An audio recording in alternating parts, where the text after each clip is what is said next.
either people that are doing IVF because they have infertility issues and how much they're spending. Because I've had a lot of friends that have told me like almost killed us, you know, financially. It's a very big commitment. The best thing you could do as a business owner is hire slow and fire fast. There are some more like yogi, liberal-minded people that will actually judge you if you have any children, but judge you even more if you have two children because you are being globally irresponsible. So welcome to Nurse Gone Rogue. This is Moroccan magical Miss Souad from Open Arms Surrogacy. Would you like to tell us a little bit about your personal journey and how you got to do the amazing and very, very different thing that you get to do for work?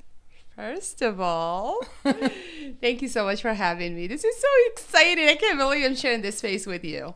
We needed wine or mimosas or something as we talk about business. Follow up whenever we talk about dating. That's when we need that. Oh my gosh.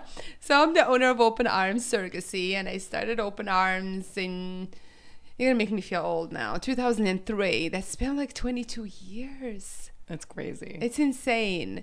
And the core of what we do is, I joke about it all the time to my clients. We make people as miserable as the rest of us. The ones that don't have children, we bring them to the other side. So my job is to work with intended parents that are trying to conceive through egg donation, sperm donation, surrogacy, or a combination of, any of these.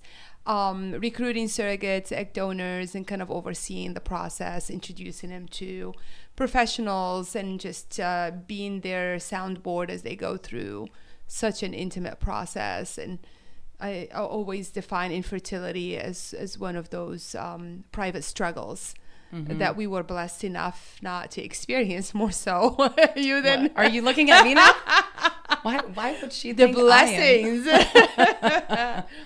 But yeah, that's what I do. Well, we'll get into that a little bit later into the segment because I really do want to understand more and more about the processes and what your ideal clients are. I know you it sounds like you've got a few different clients that you kind of recruit and work with and stuff, but I really want our audience to understand you as a mother, as a single mother, badass businesswoman. How has that journey been? And maybe even go back to how old were your kids whenever you first started, and what did that feel like, helping other people, like you said, join the rest of us in the misery likes company.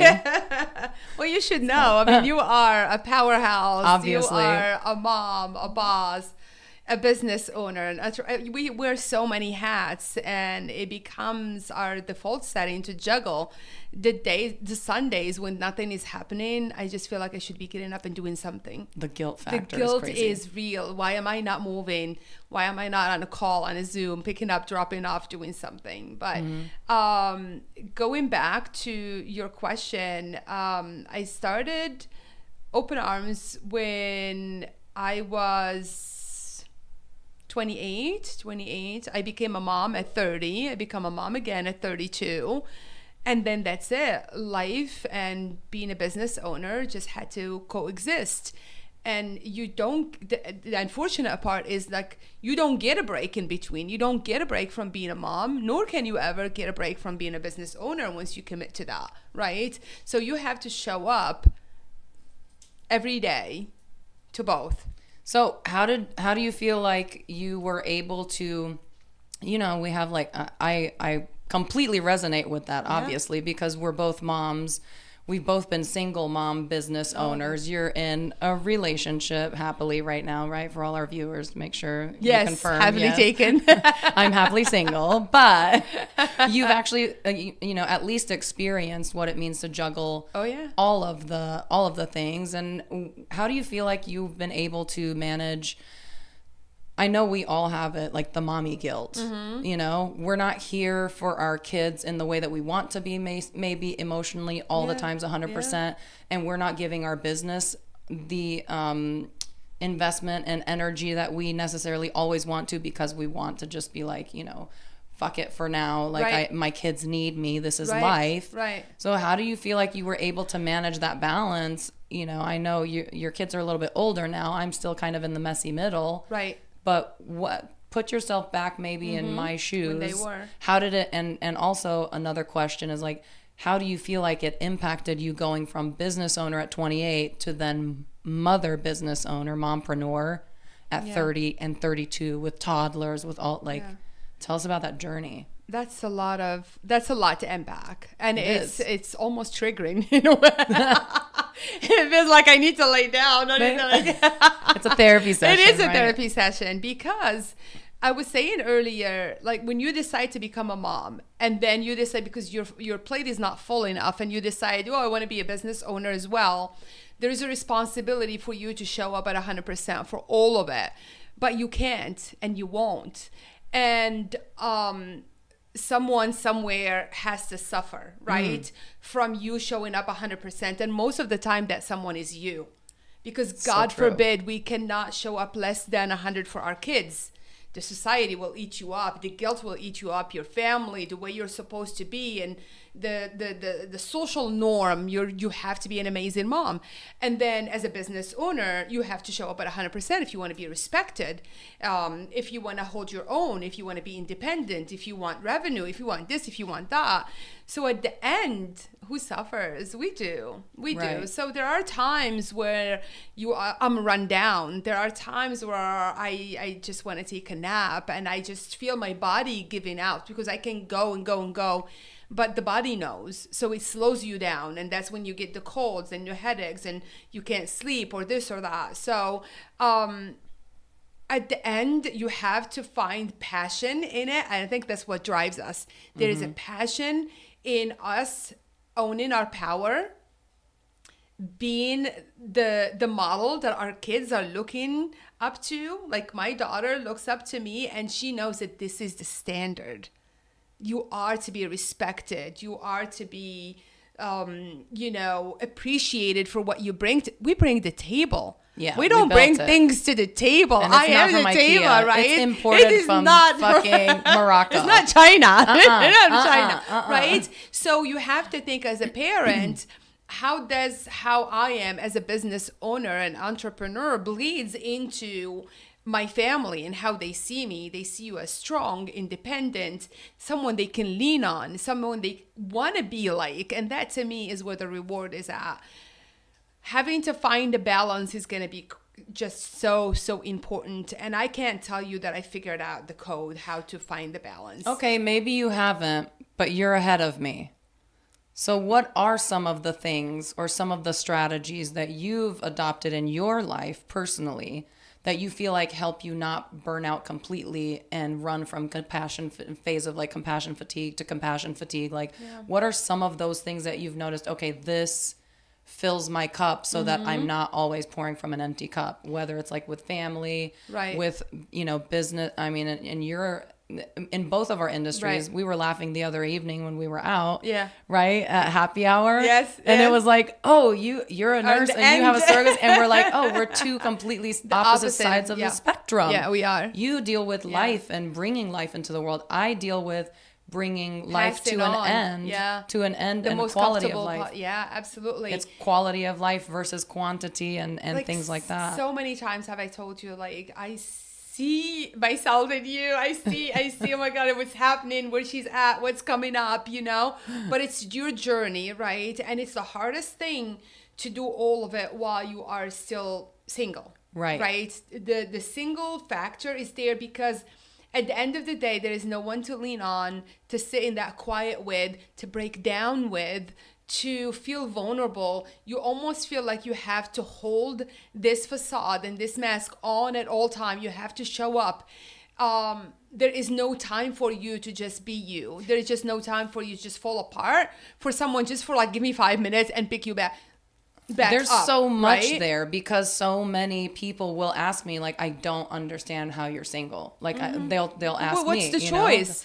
Exactly. What's the choice? It's not like you were given a choice, right? And then you have to think, if I can do it on my own, single, if I am to engage in a partnership, you better bring something to the table. Otherwise, where is the value in you being in my life? What is the value, right? There has to be a value, or at least add a motor to the ship. Why are we still paddling? That's the value, right? So at least it doesn't. We're not talking about it being financial or anything like that. At least it has to be some sort of value though. Otherwise, okay, I'm doing it. I can continue to do it.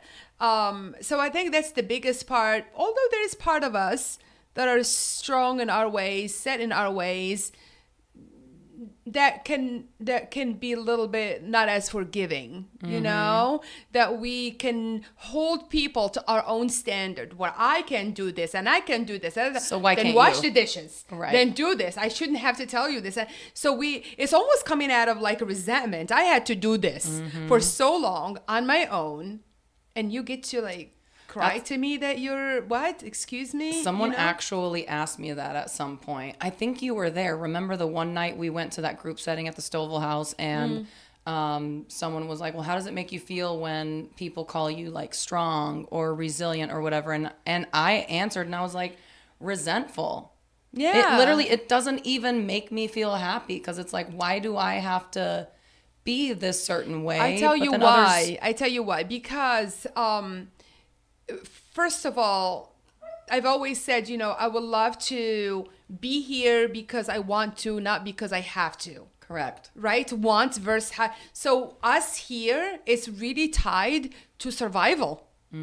So when you call me strong, it's not a medal, it's not a compliment, it's I'll take my success and your success as a badge of the reward after a hard work. There's a lot of people that work just as hard and not successful. So we are unique and definitely grateful for the fact that our effort yields such a massive success and recognition and respect from people that we know, and they love us and adore us and appreciate us for what we have to offer. But it's not easy, and it's not something we seeked, and it's not something we chased to this end. This became more of like, I have to. This is yet another survival mechanism I have to add to my badge. Like, I have so many of those. And at some point, you just don't want to. You don't want to survive anymore. Right? You don't want to have to lean on this. So there is pride to be recognized from being a powerhouse, strong, independent, financially capable, running your own thing. Oh my God. Yeah. The freedom. Yeah.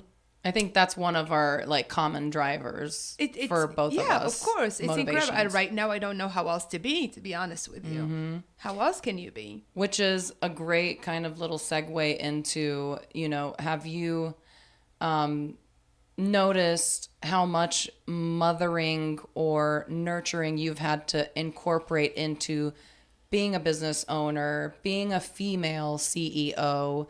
Like, how do you feel like that has maybe not, I don't even want to say like shifted, but maybe as you've like grown like with your kids, as you mothered them, did you notice that you started having tendencies of like maybe mothering your employees? And how was it? That's a difficult point that I continue to struggle with personally. We're definitely different on that front. Right. Well, we're different so on that front. Did you make, and how did you make that shift? And how did you draw like the line and think about it in a way where you're like, I just didn't have it in me to give anymore. I didn't have it to give. So for me, my priorities were my children. If I had to mother someone, they were them. Everybody else had to live up to my standard. I did it, you do it. I buckled up and got it done. I expect that from you. Now, again, how we talked about the opposite end of the spectrum, that wasn't healthy either, because I would walk into my employees expecting A, B, and C because I could do it. But they're not on the same level, or they don't have the same drive, or they don't have the same mission, or they don't have the same vision or ideas. Or experience. Experience. Right. We're marathoners in the business. But we were marathoners on our own from day one. True. Right? Which is what we should talk about. But that's not everybody. But because I was, so should you. Boo-hoo, get to it, get it done. So what that led to is that, people just couldn't step up to the plate, or I would hear, no matter what, you can never be happy, you're not pleased. I would give you my left kidney and it's not enough. Your expectations are not realistic. These are actual words that you've heard from employees. Absolutely. Your expectations are not realistic. You could be more forgiving. You could be more, less strict in your expectations.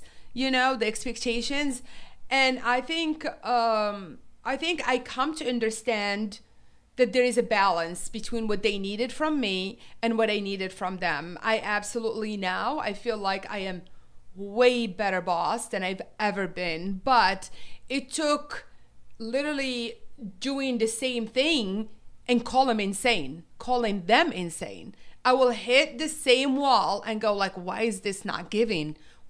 This is not working. What do you mean? I'll get excited about the possibility and I run that possibility down to the ground because I need more from you. Go, go, go, go, go. You're not moving fast enough. You're not, creative enough. You hit a wall and you still come to me. I want you to hold your own by now, right?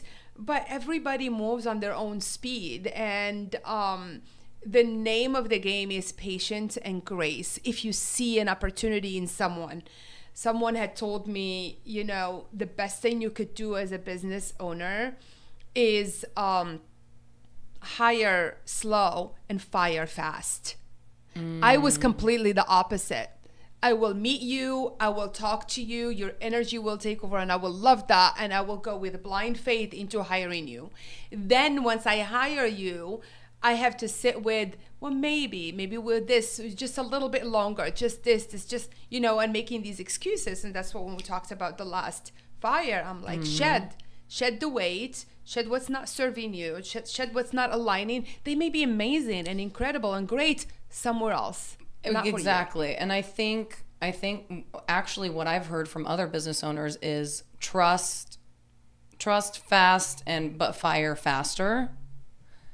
But I don't know if I could agree with that because that has I'm a patient person. I just persist and I'm like, if I see potential, I keep investing in the potential. That's the invest. That's me too.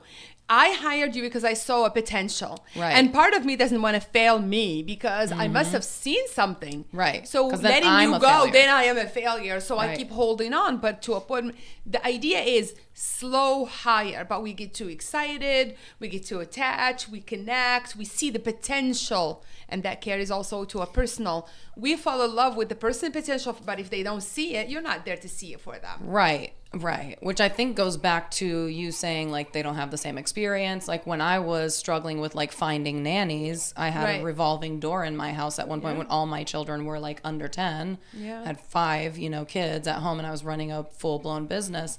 And I'll never forget the thought that came in my mind that still stays to me to this day, which is why I'm very patient with my nannies in my personal life, any of my part-time housewives, as they call them, mommy's helpers, whatever, is the fact that they may have been nannies or helped around in a house with maybe 1 kid, 2 kids, maybe 3 kids, but they have never been just submerged or immersed in a life, in a house full of 5 children, 5 different personalities. Right. The multitasking capabilities that I have are probably astronomical compared to anything anyone will experience. Right. The muscles, the business muscles that we have to build as we run companies, as we nurture clients, as we nurture leads, as we hold our ground and what we're worth and holding our prices and not being too negotiable to where it hurts us in business.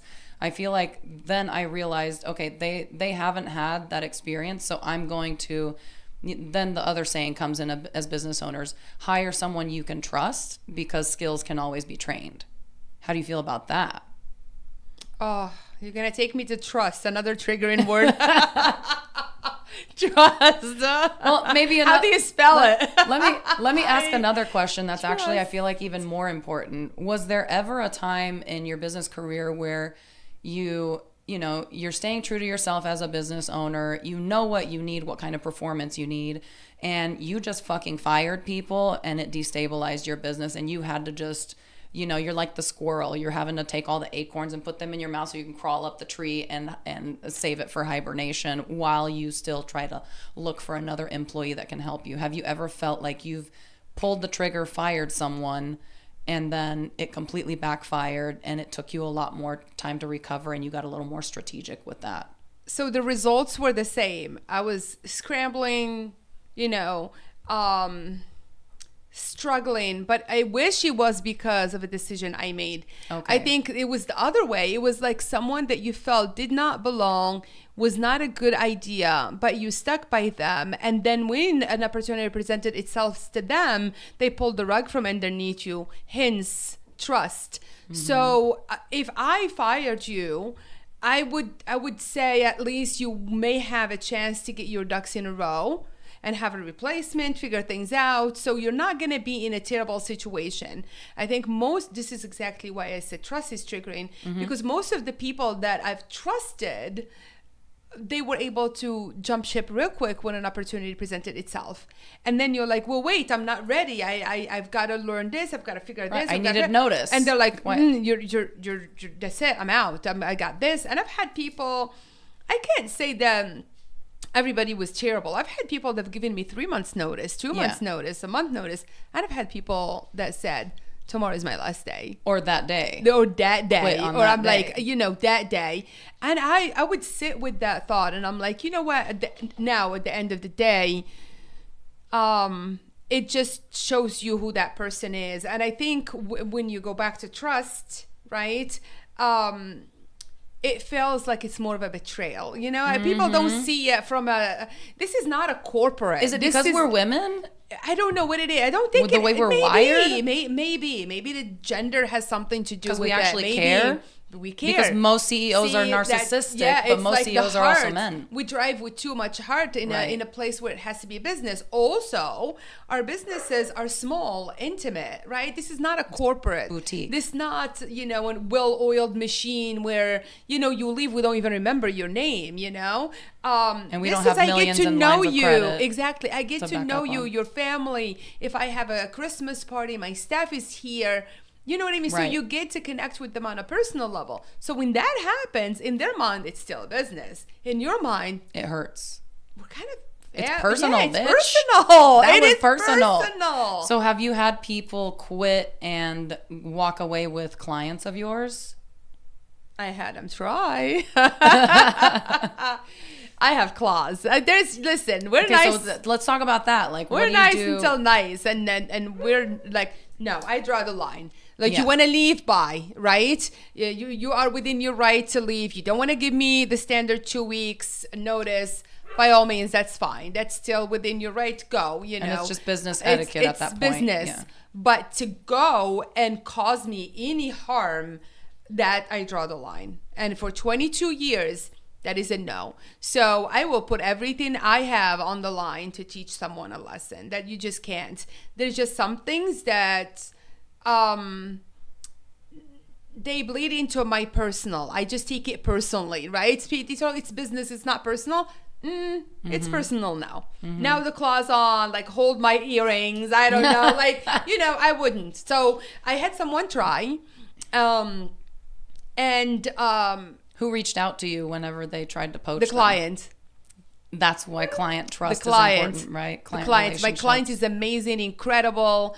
And they have worked with me before, had a baby boy, and they were approached and they're like, well, why would we? And they listened and they came back to me and said, hey, we're coming back for a second journey with you. And we just want to let you know that we were approached and we'll listened. And it's 1,000,000 times no.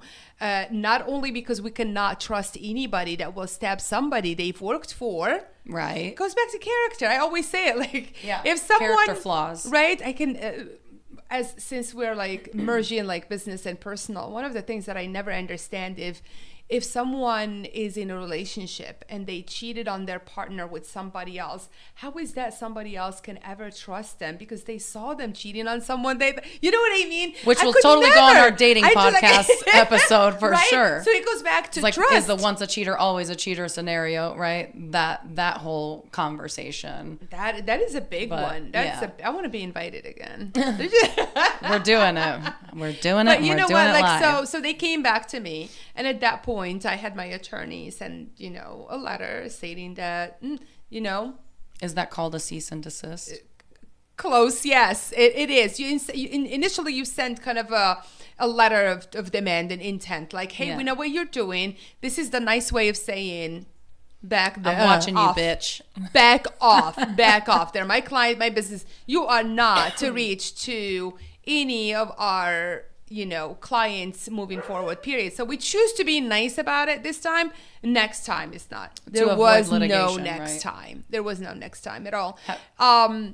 They also had, by the time they left, there was a client of ours that decided that, hey, we want them to be part of this journey, even though they're not part of Open Arms. So we're still with you, but we want them to be part of it.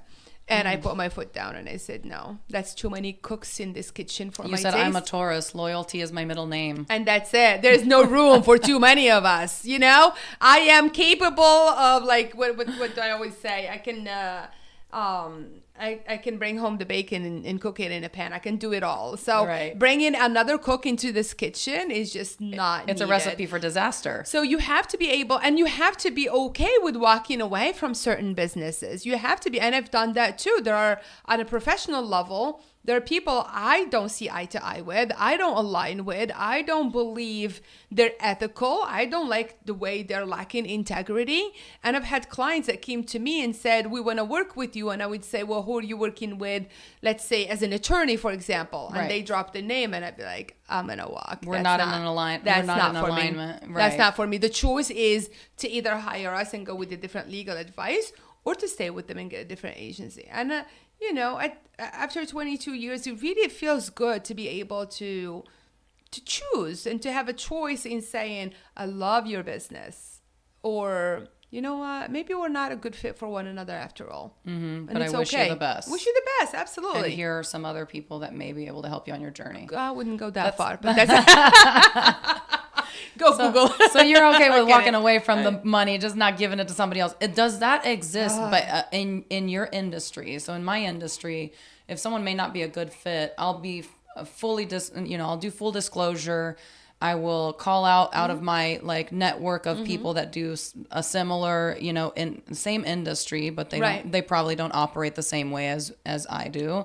And because it's private funds, you're allowed to have a referral fee or a referral bonus. Do you do things like that? Do you have other agencies that you collaborate with? I do. There are a handful. I tend to put my head down and do what I do best, and that's it. I don't mingle quite a bit in my You don't make it industry. A point to co-refer to. But I do. If someone is not if I don't have what you need, and somebody else does, I would refer you out to them. And oftentimes we don't get referral fees. We really don't. It's just good business. It's just good business. Listen, I'm going to lose you anyway. Why not make sure that, hey, this is a good friend of mine. Go see what she has. I think she'll be and if she doesn't, I'm helping you and I'm helping them. And they know that I'm willing to do that. And I think they do that too. I have a great good friend, Linda. Hi, Linda. And she has an amazing egg donor database. Her donors are just absolutely stunning, right? So if I have a very selective client that want a certain type of donors, I'm like, go to Linda. Yeah, go to Linda. And he's going to go to Linda, have his egg donor, and come back to me for the second part of it. Come back to me for surrogacy.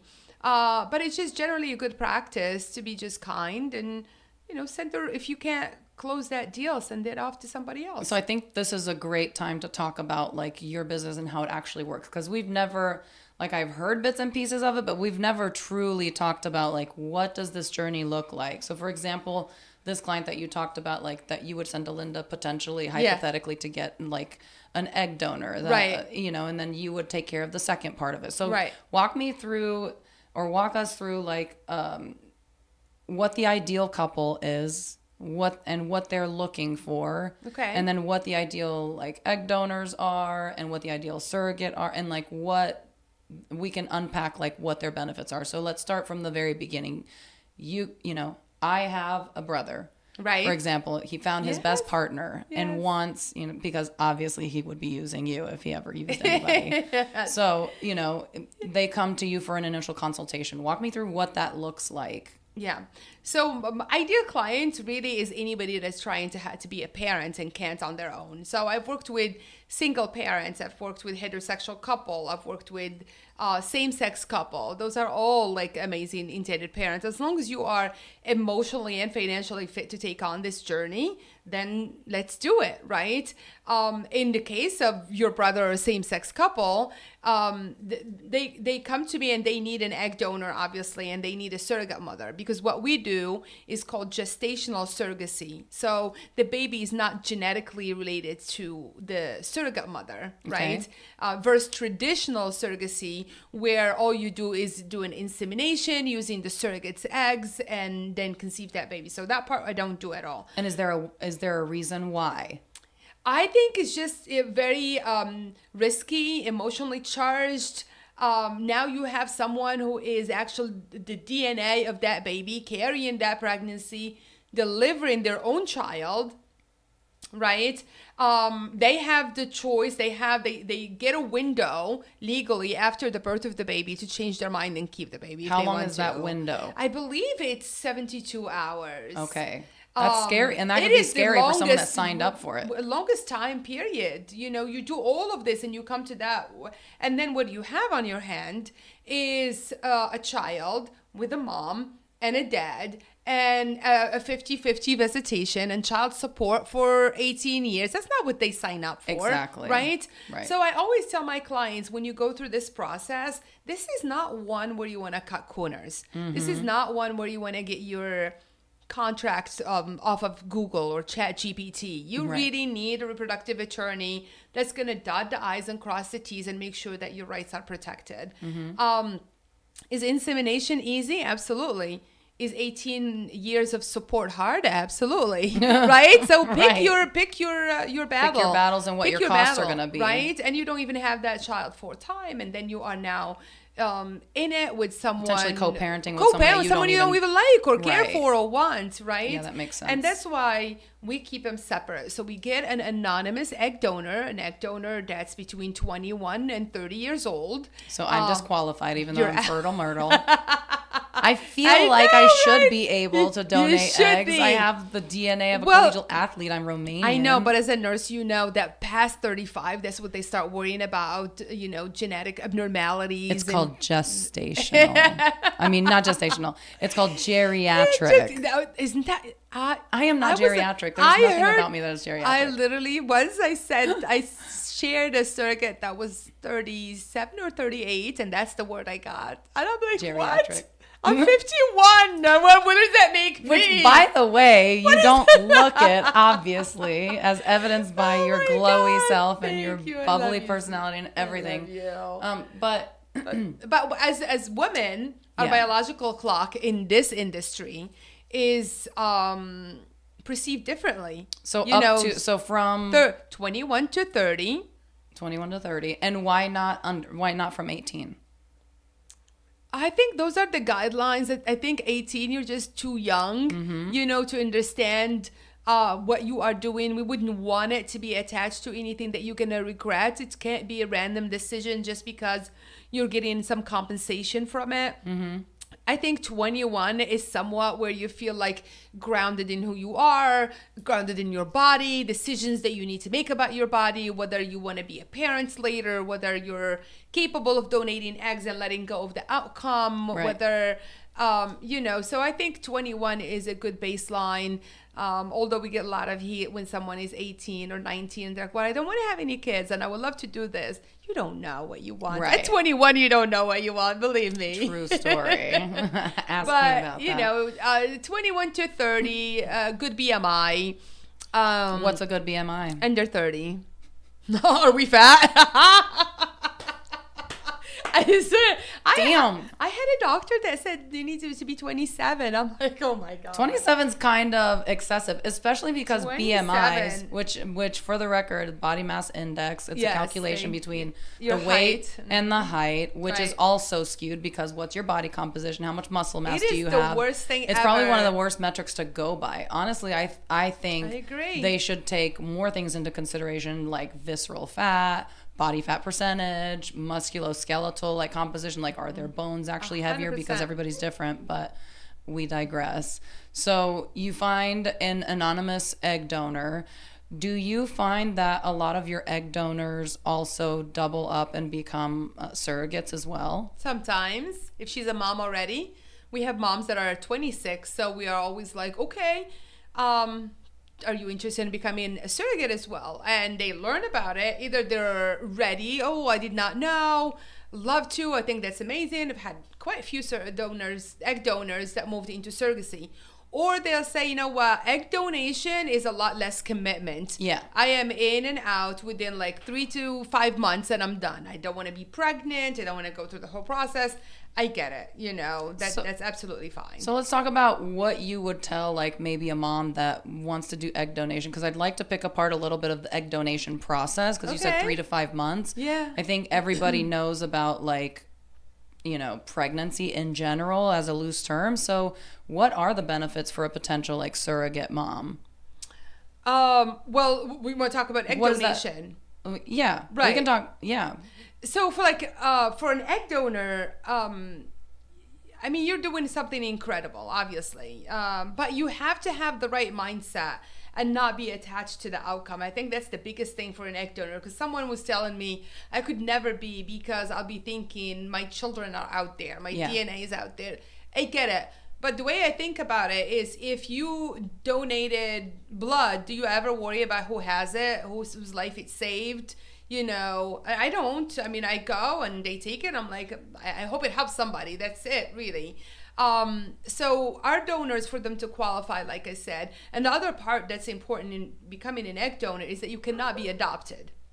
And why? Oh, because we don't know the family history. We don't know. This is your DNA. So talking about DNA, you cannot be adopted. And there's not enough DNA testing to be able to be run with the egg or through the blood to like see. We will do genetic screening, but there's just things that come up later that you're like, oh, who in the family may have had migraines or this or that, or if the client has a child and there's certain tendencies and they're like, well, can you ask the donor? Well, I don't, but I don't know if I had any siblings or my aunts or my uncles or this or that. So it's important that the donor is not adopted. No drug use, no smoking, no drinking. I mean, think these beautiful college students, Instagram models. This is the prime egg donors, right? Because if you are looking now, if you decide, okay, I met someone and I want to have another baby, but I'm not capable, I've got to find someone as gorgeous as Diana. This is it. I'm not going to give you somebody less, right? So she has to be this. She has to be European. She has to be, your eye color, your hair color, your I've got plenty skin, of cousins, so we're covered on that side. Right? So, but for those people who don't come from large families. So it's a lot of it is like a physical characteristic. If I'm looking for an egg donor, I'm not going to go for a redhead. I've got to match who I am. So in a way, you want the baby to blend in. Unless you're a gay couple. Then they have their own, okay, we've always thought that, we want the baby to be a certain way. So this is what we're looking for. That's much easier. And how do you know, though, that, for example, you said like no drug abuse, things like that. Do you run like a strict, panel and kind of see, like, I'm thinking about even like the optimization that I do with like blood work, where we put it in and we're like, where are their hormones? Where is their cortisol? Where is, where are their vitamin D levels, the folic acid levels, which are super important for like first trimester type, mutations and things like that. Do you guys adopt any of those like very strict? So donors, like initially, if once you are selected by a couple, the very first step is going to be probably your psychological evaluation. We start there. Okay. Let's make sure that you're psychologically fit to do this. Like, of course, you've gone through my intake. But I'm not a psychologist. Right. We want you to go through an MMPI, a personality test. We want to dig deep into any issues, any traumas, any, any things that may be, any depression, anything that may be alarming, right? We want to make sure that you're not attached to the outcome of this, that you're at peace with what you're doing. What is your why? We want to study your why. They write a full report and send it to us. And then the second step would be her actual medical evaluation. This is where the doctor will run a full panel on the egg donor, including STDs, including genetic screening based on her ethnicity. They will do ultrasound to see how many resting follicles she has. Teach her how to give herself the injections and walk her through the process and make sure she understands what she's stepping into. Then our third step is going to be legal contracts, right? You want to know that you don't have any parental rights at all. You can't come back later and say, I donated my eggs. That's my baby. It's not, Give right? me my baby. Give me my eggs. So we want to make sure, hey, you have your own legal And can counsel. they do that? If they don't sign those contracts, could they, in theory? Yeah, of course. Okay. That's why legal is important. That's why the steps are important. That's why hiring an agency like Open Arms is important, right? You have to have, and she will have her own separate legal advice as well. So there is no conflict. The parent has their own, she has her own. The contracts go through all of those terms. Are you comfortable? Are you good? Do you feel solid in your decision? Then we move forward. So psych evaluation, medical evaluation, legal evaluation, then we go into starting medication. Okay, right? What does that look like? So she's going to start medication. She's going to be on probably stem meds for about 3 weeks. And that's the period when we start watching her follicles. So, increase, grow in size until we know that she is ready for the egg retrieval. So that process takes about, 3 weeks. And then she'll be ready for the egg retrieval. That's done at a fertility clinic. There's no cuts or incisions. They just go through the ovaries and, section the eggs out. How do they get to the ovaries? How do they get? I've been in an egg retrieval room when that happened, and it's just so fascinating and so quiet. I'm just thinking about pap smears and thinking like, oh. It's uncomfortable, but I would say it's probably less uncomfortable than a pap smear. Really? I think what's afterwards is where the discomfort is, because as they retrieve the eggs, they're like a floppy little, long floppy needle. So they just insert it through guided ultrasound, start pulling the eggs, and goes from the doctor into the embryologist. But afterwards you're going to be feeling sore, right? Because there is no way for us to comfort your ovaries, right? So you just can't work out, can't do anything aggressive, can't have sex right after. For how long? At least a couple of days. Okay. Maybe just a couple of days. So is it similar to when your body naturally ovulates and releases an egg? It's just someone physically going and retrieving it? Absolutely. Okay. Absolutely. Exactly. So it's the like same that. pain. Because I know that I've felt that pain before, and you're like, oh, and yes. my app, it's ovulating. Yes. Yes. So hurts. instead of your body ovulating and releasing those eggs, we're taking them out prior to. Now, as soon as the procedure takes place, your body knows to release. So about a day or two after, she usually starts her period, right? Okay. So it kind of flushes everything out, which is a little bit different than the ovulation, because when you ovulate, then you have a luteal phase, right? Which is about a week and none some of that change. is happening. Okay. So initially when every doctor is different, right? But they will use the Lupron to kind of quiet down your ovaries. So all of that chatter that usually when you ovulate should happen this way, should happen that way, none of that happened the way we know for it to happen. And that's because now we need these follicles out. We need to retrieve them ourselves. We can't have them, releasing on their own. And you only take one egg? No. At a time, or how many do you take at one time? So, if you think about it, when on your own, you're probably going to have 2 to 3, follicles on your own, right? So when they put you on stim medication, it could be anywhere between 10 to 25 follicles, right? Yeah.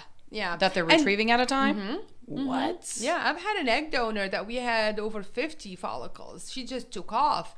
Wow. Produced so many. Now, the goal is never that, because you don't want them to hyperstimulate, of course. But but I'm just thinking about the money at this point. How much money does she get for how many? It is whether they take 1 or take 20, right? It doesn't matter. It's a fixed price that you get.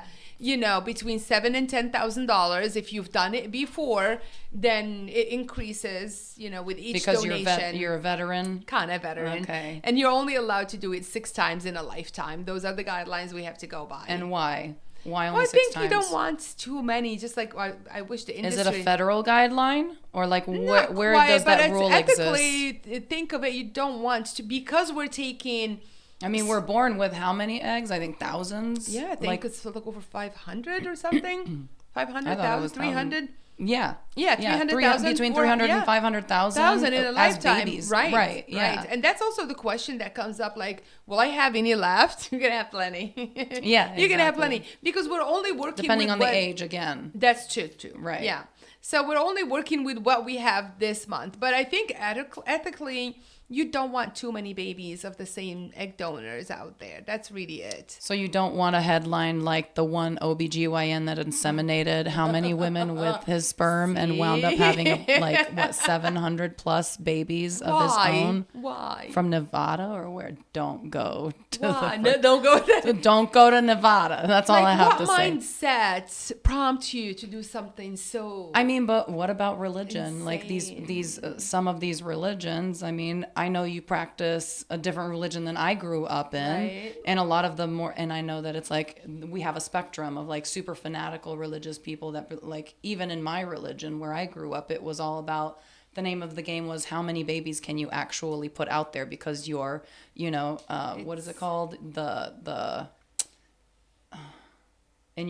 arrows in your whatever. Okay. I don't even know. So right. I don't even know how you say it in English. So it's your responsibility to repopulate the earth and like fill the earth or whatever. So it might have been that. That's like an old mindset. Now you can't even support one or two. Kids are expensive.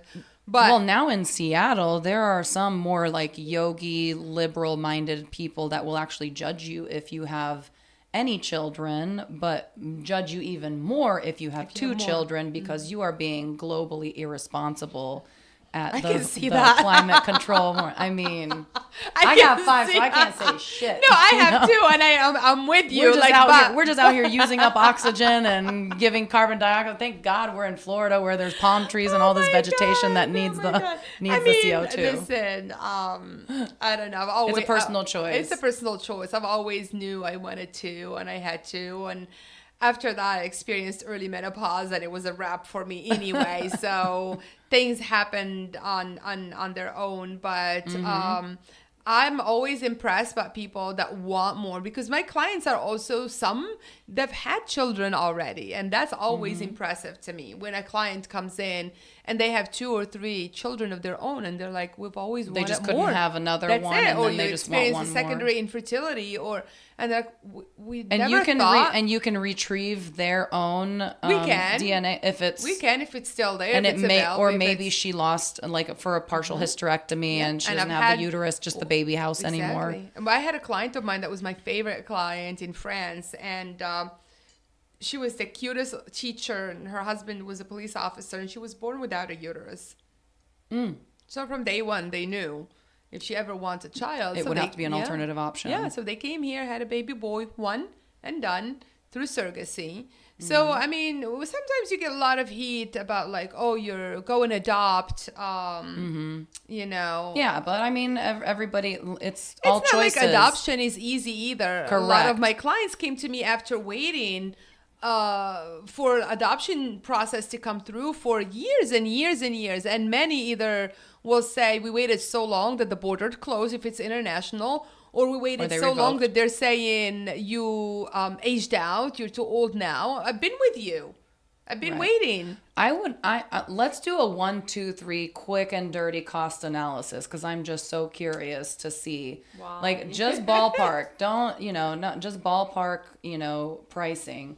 So I think 1, 2, 3, like either people that are doing IVF because they have infertility issues and how much they're spending. Because I've had a lot of friends that have told me like, almost killed us, financially. It's a very big commitment. Per try. Then, and they usually do somewhere around like 3 cycles ish before they even get, and sometimes they'll successfully have an embryo and then it'll fail. Like they'll have a miscarriage or whatever. Right. So IVF, a very ballpark range versus surrogacy versus adoption. Have you ever heard those numbers? Because adoption is not cheap either.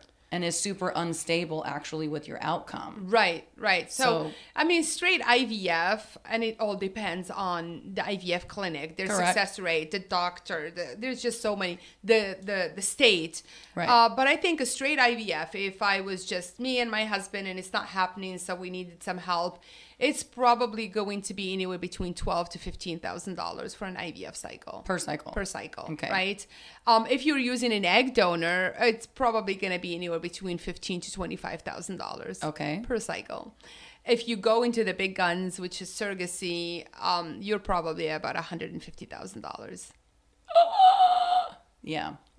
I mean, you have to think this is a 2-year journey. It's a purchase. I mean, some people buy Porsches, other people want babies. Yeah. You know. And this is completing the process. So paying all the professionals, start to finish. Doctors, attorneys, escrow agent, hospitals, OB, the surrogate, the agency.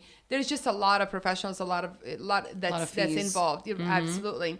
And it's about a 2-year process in general. So that's about the cost. And adoption? Adoption, I don't really know much about it. And I know that it's, what I heard from my end is just, I don't like how unpredictable it can be. Because somebody supposedly selects you. But straight finances. I remember hearing something between 45,000 and 60,000 just for adoption, and you're not guaranteed. But that's the problem. And all this stuff. Like at one point, I've heard that it became a career to some. So all you have to say is, I'm pregnant. I don't want it. So they come in, and certainly if you came in early in the process, not saying that everybody does this, right? There's plenty of people that are doing it for the right intentions and all. Mm-hmm. But they will say, okay, I'm pregnant. They will go to the agency and say, I don't want to keep the baby. So now from here until you deliver, all of your expenses are covered. Right? And that's the risk to the parents, right? So if I come to you and I meet you at 6 weeks pregnancy, I have to take care of the next 8 months. And that includes me having to be, in your life and getting to know you. So there are people that will take advantage of birthdays in there. Birthdays also, like, absolutely. It's Thanksgiving. Oh, my car broke down. Or it's Christmas. And then after they deliver, they can still keep the baby. They had that within their rights. I actually had a story that I wanted to share because it's horrible. Back in my day when I was managing 32 apartment complex unit in downtown Little Rock, Arkansas. So one of the shittiest places you could probably live. But we had renovated apartments, and an agency, actually an adoption agency that was Christian based, found us and had a client.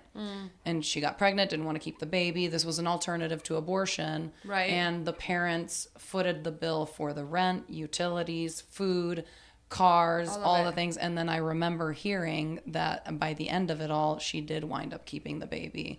And then who are you going to go after at that point? It's a risk you assume. How are you going to recover that money? And mind you, all of these dollar signs that we've put on the price tag, we haven't even touched or scratched the surface of the emotional toil and the time that you spend in selecting your donor, in preparing mentally for a baby, because I'm sure these people are probably renovating their whole lives, not just maybe their house, but a nursery, investing in and then to come up dry at the end of it all. I know. Like, I think that would just be like a biggest nightmare. Have you ever had one of those scenarios happen though? I mean, you cover all the bases you can, but then you get to the end, and then can you tell us of a case where it was just like not the outcome that you would have wanted it to be for them? It's so unfortunate because, and we try to do as much of our intake process as we can, really talking to them about how much this costs emotionally, financially, and otherwise, But sometimes people get in love with the idea of wanting to help, and then they're too deep in and they're like, oh my God, maybe I bit more than I can chew. I don't think I can do this. So I've had surrogates that change their mind halfway through the process before they got pregnant. Once we're pregnant, but like I know, like, what do you do? I can't. Once you're pregnant, you're in. Imagine, like, I bring someone to you and you meet them and you connect with them and you love them and you spend money on their screening and you go to legal contracts, and then they go like, oh, I don't think this is for me. I mean, you're out of so much egg money. Or both surrogates. Egg donor and surrogates. You can, before we start the process, they can change their mind. I've had people that. And what happens there? Do people have like insurance that they can, file a claim against, or is there any kind of like umbrella policy where they can cover themselves? Nothing. It's just sunken cost and professional fees. That's it. And you start over again. You pick up the pieces and start over again. Do you have like mental health specialists that help with like, especially the families that are, that especially experiencing that kind of a loss? Yeah, for sure. You have a whole team. Okay. That's why it's important that they have the support that they need, outside of themselves. You can only pour into your partner so much that let's talk about the team that you have, like the core team at Open Arms Surrogacy. Like what kind of support do your parents and surrogates and egg donors have through Open Arms Surrogacy? And then I don't want to forget to ask, like, what does the ideal surrogate look like? Or no. Great pregnancies, easy pregnancies. I don't have great pregnancies. Okay. Let's correct that real quick. Okay, how? Real quick. Why? You had them 5 times. Yes.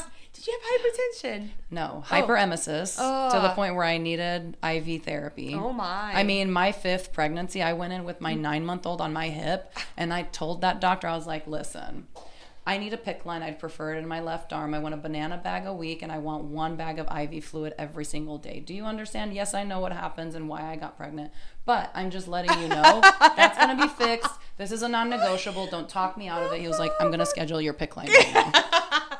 Love like it. Miserable, but my background is different. It was a religious expectation. It was part of like my marriage at the time. So absolutely no regrets. Obviously, you've met my children. Amazing. Like they're the Beautiful. best parts of me. Gorgeous DNA. But yes, I would not be a surrogate mom. I mean, you're bad for my business. I would consider like maybe like if someone paid me $1 million. I'd be like, I'll go through that one more time because I could afford my own IV For $1 million, nurse, they can have my uterus, and I'm the owner of the company. Nobody want this one either. Oh my god! But it's. But yeah, let's talk about like the team of support people. Or do you want to talk about the surrogates first and then let's talk the about team? what it takes. And no, you ladies, you don't get paid $1 million for it. Yeah, no. But you're doing a good for the universe and the world. It's amazing. These are women essentially that really enjoyed being pregnant. Right? It was easy for them. I've heard of women like that before in my life. I didn't even know I was like pregnant. They're aliens. Or I pushed 3 times and the baby came out. Oh, they're like, I love being pregnant more than I love not being pregnant. I'm like, who are you? That is my surrogates. Call me. Those are the ideal surrogates. Have you ever gone to the Republic of Moldova? We should probably go there. Okay, I guess we're going now. They literally have the DNA that you're talking about. Oh my god. Or Ukrainian. Like it's their thing. Well, of course they have to make it tough for us. She has to be in the United States. Yeah. So sometimes I get these inquiries and I'm like, I'm in this country. I'm like, I wish. Oh no, there's a lot. Yeah. So you have to. Talk about the qualifications for a surrogate mom. Since we're talking about other countries, you must be a legal resident of United States. You have to be a mom. You have to have given birth before with no complications. Okay. No vaginal hypertension. birth? It doesn't have to be vaginal, or it doesn't matter but if you have C-section. no more than 2 C-sections. Okay. So like this will be the 3rd. It added like scar Yeah. tissue and all that. So vaginal deliveries are the best. No gestational diabetes, hypertension, preeclampsia, anything big like that, it's a no. And it's no just also because we want you safe. You're a mom, you have children, you have family of your own. Correct. We want you safe in this process. Back into the BMI. But mainly just obviously not breastfeeding. Not on any, no history of postpartum depression. That's the biggest thing. That's a huge Just one. because we don't want you to be triggered when you deliver and a baby goes home with his or her parents. Is that and gonna send you make into a spiral. Exactly. So which is different than the baby blues, which all moms get. Yeah, of course. But that goes away. Do your surrogates get support, like mental health support postpartum for a little bit? If she as needs they transition? it, it's in the contract. Okay. Yeah, if she needs it, absolutely. I mean, just because she might anticipate, like, I don't know but that's how I'm why gonna we're feel. there. We're really hands-on with our surrogates. When you say what kind of support we offer, every hat you can think of we wear. So I always tell my staff, we provide our surrogates with what I call the girlfriend experience. She's not a client. I want her to be your girlfriend. I want you to call her on a Tuesday, outside of her appointments, outside of her injection, just saying, how was your weekend? What are you doing today? I want you to remember that her son or her daughter had a birthday and send a card. I want it to be about her and what she's doing and how incredible she is. So we treat our surrogates like queens because how much they're giving of themselves. You're like, I wouldn't do it for $1 million. No, I would correct you. I would for $1 million, just not for $999,999. No, not a penny less. But these are women that I get women that will do it and they don't even ask about the price. I remember my favorite surrogate was one. All of you are amazing and incredible, but I remember one that stuck with me because she said she had an abortion, and later on, which is not a disqualification. Not a disqualification. A miscarriage would be before an abortion is. Okay. Because one is elective and one your body is. Yeah, right. So she had an abortion, and then she later on just got a little bit more grounded in her faith and always felt bad about the abortion that she had. So she decided to do surrogacy to balance the scale. I took a life, I'll give it life back. Aww, right? Okay. That was the cutest thing. And God had a different plan because she was my first triplets. No joke. Wow. Was my first triplets. So we were working with this couple from Georgia. And the couple was super happy about that, They were happy. Now, both of them we have to align our views. So both of them were obviously pro-life because she said, if the baby has abnormalities, I'm not aborting. If we have more than one, I'm not aborting. So we transferred two took and one split, and we had triplets. And they had a daughter already, so they were experiencing secondary infertility. So I remember because we were at the ultrasound and we kept going like, oh my God, we see a sac. Stop, we see a second sac. And then it got real quiet because now, you get thrilled about the first, elated about the second. And then there's a third. Now there's a panic that's sitting. It's like, oh my God, it's 3. So they went from 1 to 4 real fast. Real fast, right? So she started crying. And I think was she mortified? Everybody was. Everybody was. Triplets is a lot, especially when you thought, like, God has a sixth sense of humor. It's like, you thought 1 for 1, we're good? Nuh-uh, we're not going to settle the score. So it was, like, interesting. So it was my first triplets. Babies were born okay. They had to be in the NICU for a little bit. And then she donated half of her compensation to church. Oh. So this is sweet. The why. The why is deeper. Now, did she get more compensation? Sorry, I'm on the business side of things. Yes, did she get more compensation because she had 3? Yes, 3 but for not one enough. money doesn't sound like it's fair. It only goes up like a $5,000, $5,000 to $10,000 more for a second and a third. Because these parents are probably like, it's going to cost me way more to raise these kids than anything. Yeah, it's extra humans. So it was interesting. That one was really really cool, moving. But those whys always stay with me when someone says, I want to do surrogacy because I couldn't imagine my life without my children. I've had easy pregnancies. I don't want any of my own. Some will come from like, I always thought about helping my friend of mine. And she ended up going otherwise, like either adopting or doing something else. So it stayed with me that I wanted to help someone. That they were willing and open to doing that. And it's just, and it's a great financial, especially if you're a stay-at-home mom. If pregnancy comes to you easy and you do well, it allows you to stay home with your little ones while getting pregnant and helping somebody else and making money. What's the approximate compensation for a first-time surrogate? Probably anywhere between $60,000 to $70,000. And a veteran? That's being asked by requests. Yeah, like how probably much do they get? Between $90,000 to $110,000, depending on how many times you've done it. Yeah, that could be significant. It's a lot of money. I was pregnant for free 5 times. Right? I could have made $500,000 so fast, so quick. You said you were going to the doctor when a 9 months old. That's like a year, girl, and all vaginal. Let me snap my fingers here. I love it. All That's natural amazing. birth. That's amazing. No epidural. The last two, no epidural. Girl, I talk about the ring God. of fire. Talk about the ring of fire. Feeling like you're going to fall apart. I signed up for that epidural before even I knew the sex of my baby. Like, where? I cannot. You walked into the hospital, smelled the hospital room, and were like, where's this anesthesiologist And I had a right C-section, too. I had two. By choice? The first one wasn't. It's never. I mean, is it ever? I guess now elective. There are a lot of people that will do elective, but no, I felt the pain of it all with Maya, and then they're like, okay, it's not happening.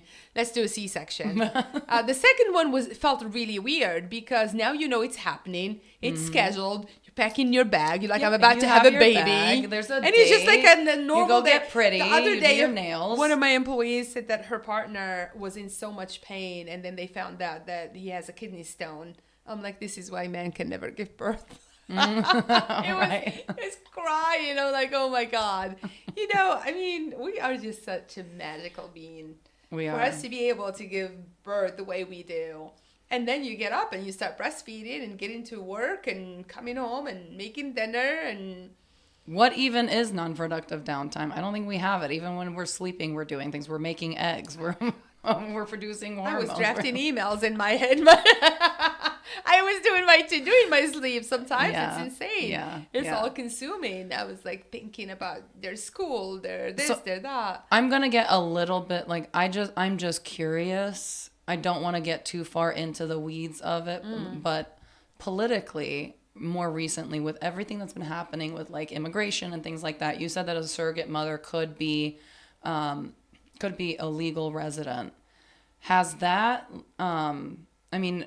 Are any of the parents like scared of maybe like just a legal resident versus actual citizen that can't be potentially like scared, sent out? To be honest with you. So do you kind of like steer them away from I try not to. I mean, it's unfortunate, but like if you do, you have to think about ways to safeguard what's happening. So hand over that green card. So loss mitigation. Because you're not leaving. Like literally, I would take it. I would want to say like, what if it's not even their choice though? What if it's just like, they came in or they're on this like they're legally a resident on a student visa? No, none of that. You have to have visa, either citizenship. Been here for 10 years. No, either citizenship or green card. That's it. No temporary visa, touristy visa, none of that. You have to, at least because we know green card, you have a 10-year window, but it still makes me nervous. Mm-hmm. So technically I stick with like a U.S. citizen. Mm-hmm. Okay, so I'm going to, let's steer away from like the nuts and bolts of the business because I want to talk a little bit while we still have some time about what kind of challenges do you feel like you've gone through being, first of all, an immigrant in the U.S., right? Coming from a different country and, the good, bad, the ugly, like all of it. We want to talk about it because I've also, experienced and seen it firsthand. But then also like my follow-up would be like as a woman, because I'll have more to contribute on that one. Like I was born in America, definitely first generation, raised as an immigrant, as total ultra Romanian, conservative, traditional. But you actually came from Morocco, like as an adult. Yeah. So I'd like to know, like, how was that transition for you? How was, having whatever schooling you had or whatever education you had and coming here and starting from the ground and starting a business? Like I'd like to give a little bit more inspiration to like those that have come and this is the land of opportunity. Like there are so many things to love and hate about America, but still at the end of the day. That's what I say. Right. That's exactly what I say. And this ties into why we're so tough on people and why we hold people to other certain standard, right? Because I left my country when I was 23 years old. I won my visa at the time they had the visa lottery, and I won. I did not speak the language. I did not have the money. I know no one here. And it was certainly a bold, stupid in a way, because now I think it Why? has to be stupid. Like it was not calculated. It was not. You have and a high maybe risk those tolerance. are the best moves is when you just leap into your faith and go. That was a really a big leap for me because at 23. I was very sheltered. So when you think 23 here, you think you have a life of your own, a job, a car, whatever, an apartment, doing your thing. In Morocco, it's very conservative setting. Think of it almost like I was 15. That's how guarded. Like a 6 p.m. curfew, you cannot date. Because of the government and religion, or like family more rules? Of a family rules. More of the expectations. Not so much the government, but more of my family was on the conservative side. Okay. So when I got my visa, and I was like, oh my God, it's America. I mean, why couldn't I just go to France? I speak the language. I had to go to a whole nother country. And I didn't have the money. And I needed my dad's permission to even leave the country, right? So permission just verbally or on paper? No, on paper. Because why? You're 23. Not there. Okay, tell us about that part. That's a huge objection to get I'm talking over. about 1998. Doesn't matter. Still, yeah. Back it was really tough. So my dad is obviously the provider. He's a guardian. He's my guardian. So I had to approach him of like, hey, I got my visa. This is an opportunity. I don't know where I'm going. I'm a woman. I'm single, and I don't have a guardian with me. So it's almost like I'm not going to be watching you. I'm not going to be overseeing what you're doing and not doing.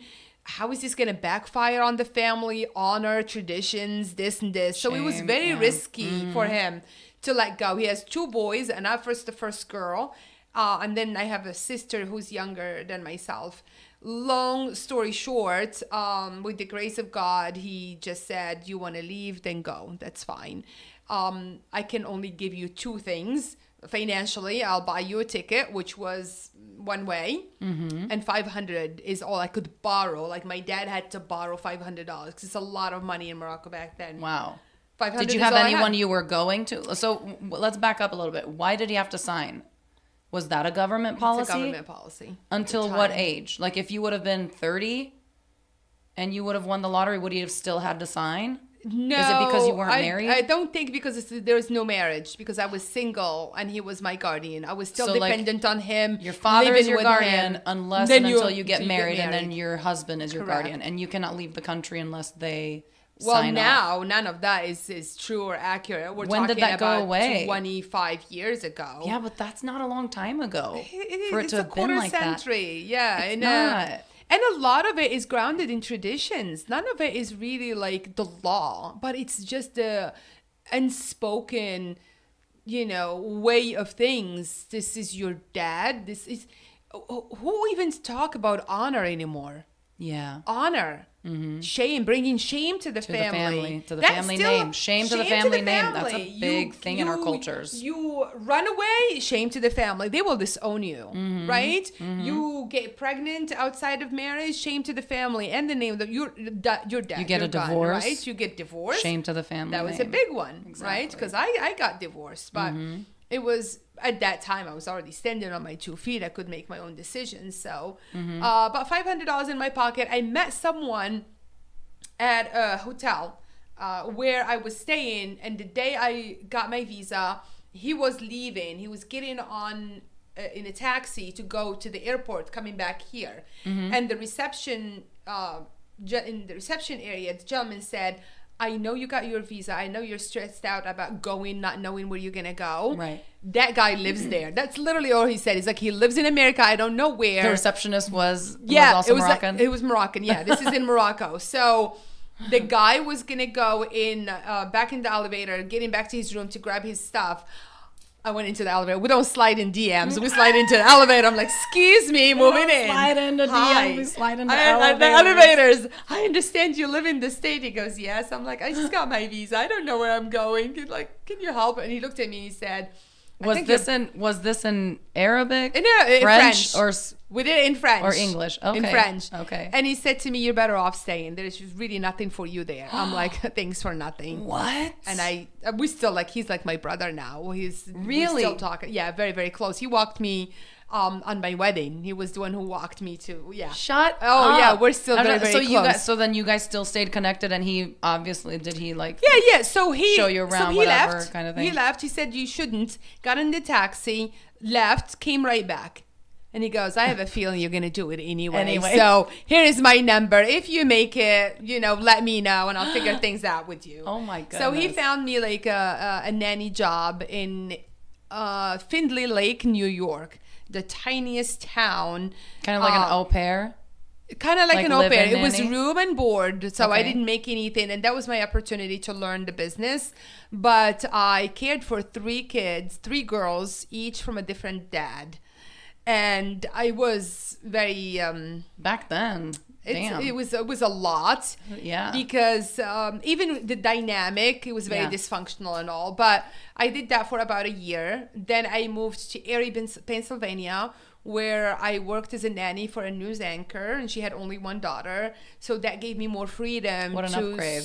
Yeah, it is. And Erie, and I went to school and I started learning the language and working and kind of mapping out what I want this to look like. Snow was too much for me, so I'm like, okay, this whole time I'm From still with my friend. Morocco in the snow. Wow. I said, this is exciting for about like 3 days, but now I'm ready. Like, where do I go? Mm-hmm. I said, I think I'm ready for New York now. He goes, you were never ready for New York. Not back then, not now. So, because New York for us foreigners was everything. It was the lights, Yes. the tall buildings. It's the everything you good-looking imagine America people, to be. The fashion, and then you come to Erie, Pennsylvania. I'm like, what are the people? Right. What happened? Why is everybody married at 16? The lights are off by 7 p.m. This is like not what I left my country for. But then I made the move to Florida. And which part? That was Did you start up in? Here. Sarasota? It was Sarasota. Never Okay. left. So Sarasota is where I moved, and I was here. How? What opportunity did you get Well, here? it's always my friend, my guardian angel. That's why. So his dad lived here. Mm-hmm. So I told him, I said, I'm ready to branch out and go somewhere else. Thank you for everything you've done to help me. I'm ready to go. He's like, I don't think you are. But since you want to leave, why don't you test out Florida? I need someone to care for my dad. I don't need you to do much, but he'll offer you, room and board. And he needs some company because I'm here, he's there. So I was like, okay, I guess I can do that. So I So you know a little bit about my industry then. I called him Papa. He's like the best thing ever. And when he Aw. passed away, my heart was broken. Aw. He was very much, he was an incredible man, spoke like 9 languages. And every Wow. time I would speak to him, I will hop in from like Moroccan to Arabic to French to English. And he will say, when you can pick a lane, I'll finish the conversation. Don't be hopping all over the place. I'm like, okay. So was he originally Moroccan as well? He's Moroccan. Okay. Yeah. But lived in Germany and was part of like an acrobat circus thing that traveled everywhere and then settled here. Wow. And so I was living with him for a little bit until I met my ex-husband. He did not approve of, because obviously I'm a Muslim and he was Jewish. Oh wow. And he would do and something. Papa cared. Papa did not like it at all. And he would say, okay, you know what, we're having dinner tonight, and all of a sudden, no joke, I will have about 12 to 15 Moroccan men come to visit him. He was a very well-known man in the community, and he will host big dinners. And he goes, okay, pick. I'm like, pick what? And he goes, one of them. He was playing matchmaker. One of them. I'm And like, you no. didn't like any of them? Out of that many dinners, those many men? No. Wait, no. where's Papa? Because I feel Papa like I passed need away. these kinds of dinners. We need to find. Papa passed we away. need to find a Unfortunately, version I know, of this right? man. Dinner, Just pig. bring him in. Bring him Pig. in. Because you know he was Literally. looking at the I'm like- pocketbook I'm like, more than no. anything. He was like, oh, he's a little bit bald. No worries. They Everything's were all paid off. like part of the circus or this or that. I'm like, I don't know. I think part of me just wants to leave everything Moroccan behind for some reason. Just wants to disconnect and emerge into the new culture and learn. And if I stayed within my community, I wasn't going to advance. It was just going to be more of the same. So I made a conscious decision that anything Moroccan was off. That's such a true statement. And I feel that to my core. Yeah. Because we do tend to, like a lot of the Romanian community as well, when they come, a lot of them came when it was still communism.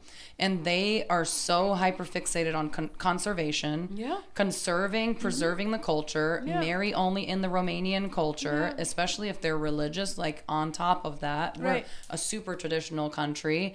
And so they just want you to stay in that circle. But when you stay in that circle and you can't like fraternize, exactly, it just stifles your growth. You actually become so limited, and your beliefs are so limited that you don't realize how much more you can actually be if you were to just get uncomfortable and get outside of the comfort zone of like eating and making zakuska every fall, and like, you know, and the equivalent, right? Yeah, exactly. For you, it's couscous, you know, and all these different things. I feel like being immigrants and coming to this country, or coming from immigrant parents in my situation, like they want us to preserve the tradition, and I think that's why I like to call us like hybrid. Like we love all parts American that we've collected along the way, and then we also love all parts of our culture. Because you told me that you've started, you know, visiting your country more like incognito. Yeah. More recently. Yeah. Well, that's that. Talk about that a little bit. I haven't. I said that's my dream. That's what I want to do. You still haven't done it? I haven't. I went incognito. Did you really? Yeah. I mean, it was only 2 days, but yes. My mom will smell me from like the minute I cross the border. Like, is that Souad? And I don't know. Like, it's. I mean, I don't see them often. It's so far. It's like a whole world apart. So when I go, it's all about them. And then you end up not seeing much of your country. So everybody like sending me these reels. I'm like, I've never been there. Mm-hmm. Okay, great. That's that part of Marrakesh does exist. Is that Morocco? You know, I don't know. And I want to be a tourist in my own country. Now that, you know, I feel financially fortunate to travel and be and do and experience, I want to know my country first. Mm-hmm. I left it too early. Mm-hmm. I left it. I only knew my. You only knew within the confines area. Of your family. That's it. Right? Me too. Same thing. That's why I went to Bucharest traveled, alone. It was with them and what they wanted to do, and most of the time, and what they wanted to do, it was just family. Yeah. You get out of your house to visit, you know, so and so's house. Well, yeah. And so's house, and maybe you're sitting there listening to all of their stories, all their family stories. That's it. And it just cycles. And just cycles. So, you know, that's nothing. So if there was, well, I mean, this is our practice here, but I was going to say, if there was a younger version of you that you would have liked to have said something about. Diana. Which is exactly where I was like, I know she's going to talk to me. We've already talked about the dating scene and stuff, God. Which that'll have to be its own podcast with wine. You don't listen. I'm a Taurus. Takes one to know one. So I get it. I get it. Like, I'm going to say it. I know it's going to fall on deaf ears, but whatever. Not always. Not always. I think you always take what's going to help you. You hear. Yeah. You do hear. I chew the meat and spit out the bones. I think you keep everything. I think you're like, I'll maul on this bone later. And I choke on the wishbone. Spit it out. I know. Like.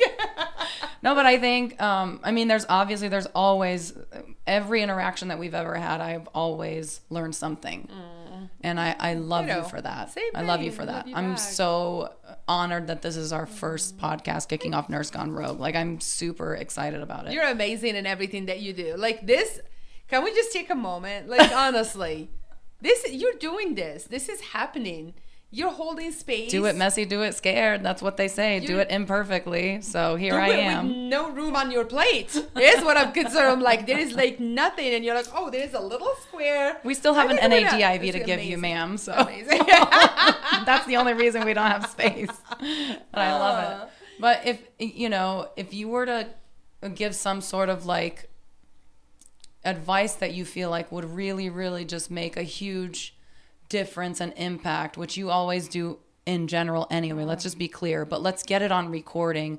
What would you say that could be like a make it or break it type of point in a female, especially maybe a single mom, maybe a survivor as well, domestic violence or childhood trauma or whatever religious, cultural traumas we've been through, younger female that's maybe afraid of leaving the corporate world and is like, well, I could do that, but I'm scared to do it. And what's the one biggest piece of advice, and feel free to elaborate on it and we can close on that you would give a woman that could only dream and aspire, kind of like we talk about, like, there are people out there that pray for the problems we have. Right. And that's the truth. Right. Absolutely. What kind of advice would you give that type of woman?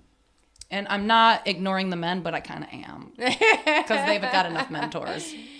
I think I always said if I ever get a tattoo, it would be this too shall pass. Literally is. Because when you are in the middle of it and it feels so dark and so alone and so exhausting and you feel run down and not seen or understood, it will pass, right? So just give yourself grace and know that that you're doing the best you can. We extend a lot of grace to so many others. If I come to you right now and I say, Diana, I'm in this and this and this and this and this, and you're gonna be like, you are a badass bitch, you are incredible, you're great, you're amazing, you're doing more than enough, and how can you not see? Let me hold your mirror and tell you, look at your greatness.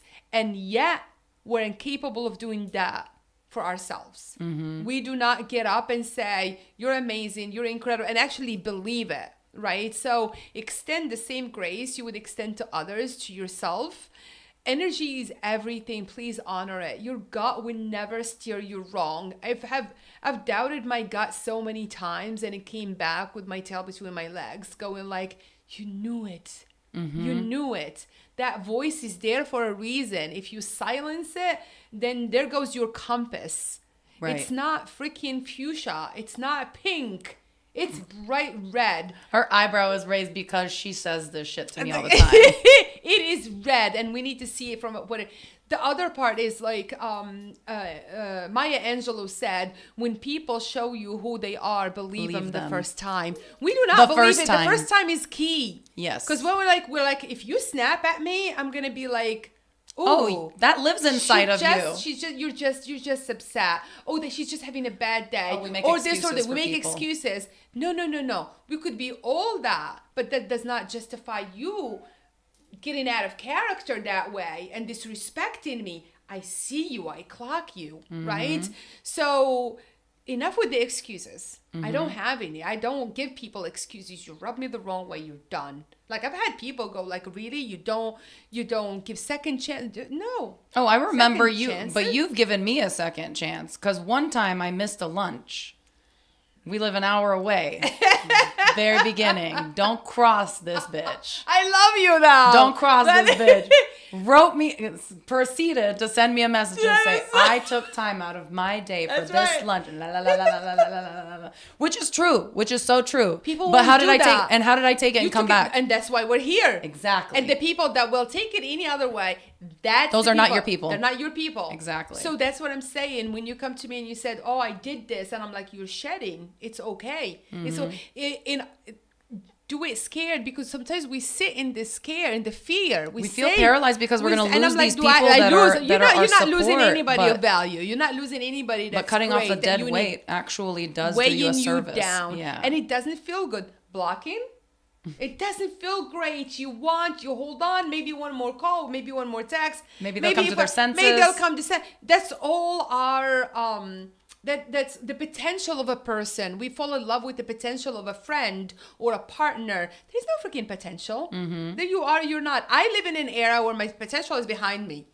Either I see you for what you have to offer. Right. Your potential is a gamble. It could, it may not. I don't want to sit here and gamble. That's one thing I did learn in my 20s and into my 30s. None. So me, trust your gut. It's there for a reason. It's serving a purpose. People show you who they are. Believe them from the first time. Mm-hmm. Enough. If it's red, it's red. You walk away. If someone is going to disrespect you, things happen. And I tend to be tough with the initial because I want to screen who's in my energy. So when you miss the lunch, I'm like, I don't think she values me. Is she going to do this again? Is she going to do this? If I don't assert my boundary, mm-hmm. And it's triggering to me because I work so hard to get here. Mm-hmm. So when I give space to people, you mean so much to me. But once you come back to the table, I'm not a bitch. Once you come back to the table, go like, oh my God, I'm so sorry. You're right. I melt. And what did I do for our next lunch? You had to cancel. You had to cancel at that point. And then what happened? I said, no. Yep, and you came to me. And I came to your office and we ate together. You came, and that sealed the deal for me. Exactly. There's nothing you will ever need from me that I wouldn't show up for you. Mm-hmm. I will take shirt off of my back and give it to you. This is how much I would die for my people. My circle is small, right? You may see That's a lot of people around, but the ones that I love and adore and I will cross oceans for, are small, but because of gestures like that, right? Because you've done like, you know what kind of food I'm coming, and I was like, oh my God. Because of not words, but actions. Action also. Followed That's by another words. thing. Talk is cheap. Exactly. Talk is Talk cheap. is easy. Talk is cheap. Exactly. At this stage of your life, unless you're doing, in fact, by like, I don't know what your love language is, but Acts of service. that is mine. Winners, that is mine. Winners. Walk the dogs. And Clean quality the time. kitchen. You know, Yes. Do something that I don't have to do, please. Right. You know, small things. They don't have to be big. Right. But it's okay. I don't need to hear I'm beautiful. I know I'm beautiful in Souad's words. I know I am. Like my partner would say that is like, humble is not one of them. You have a lot of qualities. Humble is not. Humility is not. It's like, but it's the you know, Taurus talk, thing, you talk. know? So I gave you a lot more than one, but you know, it's super important, and I think, like, I mean, obviously I agree with everything. Now, for any viewers that are watching, first of all, what is your business in most need of? Like, what are you like, I wish I had more, because you've got like 3 different categories of clients. Right. We're manifesting right now surrogate mamas. Surrogate mamas. Good surrogate mamas. Really that good love being quality, pregnant. that loves being pregnant, wants to help a couple. And the best age range? 21 to 40. Okay. 21 to 40. Does it matter how many kids they have if they're stay-at-home moms and things like that? Yeah, no. I mean, the max is 5. Okay, so the max is 5. So it's 6 pregnancies so in I'm total. disqualified? You have one more left in you. I got one in me, people. Not for $1 million. If time ever gets hard, you know, you never know. You might have a pro athlete that's like, I want her baby. I want her baking this baby. We have worked with those before. Well, there you go. There you See? go. They might. But yeah, surrogate moms right now are in high demand. We have incredible couples that are looking, and it's just such an incredible way of giving. The joy it brings to a family because of something that came to you so easy that sometimes we look and we take it for granted, and yet there is someone that just struggling and waiting for someone to give of themselves in that way to make it happen. So where can you be found so that all the surrogate moms that are going to come and knock down our door can find you? I love it. We're manifesting. So if you're interested, it's openarmssurrogacy.com. That's our website. And they can find you on Instagram as well. Instagram, that's Open Arms Surrogacy. You can find her through me too. Through her, Nurse Gone yes, Rogue, absolutely. Trusted service partner, obviously. Absolutely, I would love that. And yeah. Okay. We'll chat more. We'll talk more. We'll walk you through the process. See if it's a good fit. All right.